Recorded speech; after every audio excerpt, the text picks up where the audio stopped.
Сәлеметсіздер ме? Бүгін біздерде атом тақырыбында тәжірибе көрсететін боламыз.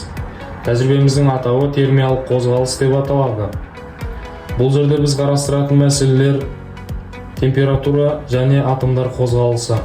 Бізге керекті құрал-жабдықтар осындай 2 стакан керек болады.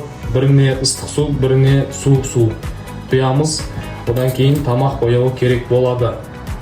Осы тамақ бояуын аздап осы 2 стаканға тамызу арқылы біз қай температурадағы суда атомдар тез қозғалатынын байқаймыз.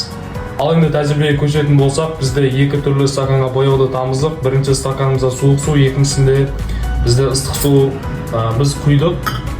Енді оған бояуды тамызған кезде бізде көріп тұрғандарыңыздай ыстық судағы бояу қанығырақ түске ие болып жатыр. Ал енді бұл тәжірибеден алатын қорытындымыз, температура артқан сайын ол жердегі атомдар мен молекулалардың қозғалысы көбірек болады, яғни жылдамырақ қозғалады.